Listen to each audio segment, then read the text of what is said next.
সৌখিয়া 83 বছৰীয়া জন্মদিন হৈ গৈছে। মই ভবা নাছিলোঁ 83 বছৰতো এই দুৰ্গত নিষ্পেষিত হৈ থকা এই উদাসীন ভকতসকলে কিবা কেতিয়াবা আৰ্থিক সাহায্যৰে কিবা সুবিধা পাবনে?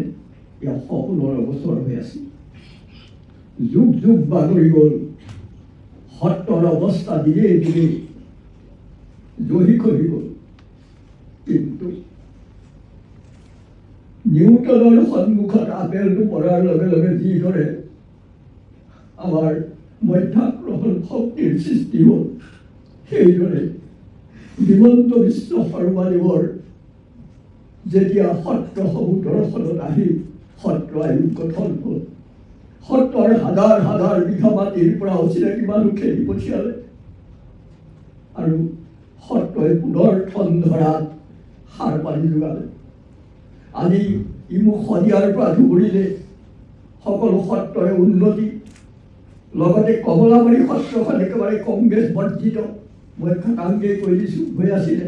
তিতাবৰত যেতিয়া সংস্থাপন হ'ল, আমাৰ জনপ্ৰিয় এই সময়ৰ সিংহ চৰকাৰে প্ৰতিষ্ঠা কৰিছিল। বহুত দুৰ্দশা দুৰ্গতিৰ মাজত ইয়াত ডাঙৰ হ'ল। কিন্তু তেখেত সত্ৰলৈ যোৱাৰ লগে লগেই ৰাতিৰ পাছত সূৰ্য উদয় হোৱাৰ দিন তালৈ 5 কোটি টকাৰ ঘোষণাখন 2 কোটি টকাৰ কাম সুন্দৰভাৱে চলি আছে। মই সদায় লোকসকলক আমাৰ সকলোকে কওঁ, দুটকা পইচা যে পদ্ম সোমোৱাকে যাতে এই সত্ৰখন মানি থৈ যাব পাৰোঁ। আমাৰ এতিয়া সন্ধ্যা লাগিল। সেইকাৰণে এই সন্ধ্যা লগা মানুহজনকে সম্পাদকৰ দায়িত্ব দিলে। তাৰ বিভাগীয় আমাৰ যিসকল যোৰহাট জিলা বা তিতাবৰৰ লোক আছে, আমি সেই কাম কৰি আছোঁ। আমি তেখেতৰ দৃষ্টি আকৰ্ষণ কৰিছোঁ। তেখেতে নিশ্চয় নিজৰ কাম চাবলৈ এবাৰ যাব। আমাৰ বিমল ভাতৃপ্ৰতিম অতি সুন্দৰ এটা ল'ৰা, সাংস্কৃতিক বিভাগত আছে। মই তেওঁক আহ্বান জনাইছোঁ, তেওঁ সোনকালে তেখেতৰ কামখিনি তাত চাবগৈ।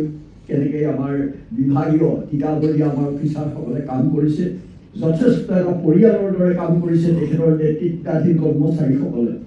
আমি সকলোৰে হৈ তেখেতক, এই উদাস সত্ৰৰ ভকতসকলৰ হৈ তেখেতৰ পৰিয়ালবৰ্গক, তেখেতৰ বিধানসভাৰ পৰিয়ালবৰ্গক আমি সকলোকে আমাৰ আন্তৰিক শ্ৰদ্ধা কৃতজ্ঞ জনাইছোঁ যেন আমি এটা নতুন সূৰ্যৰ পোহৰ পাইছোঁ। ধন্যবাদ।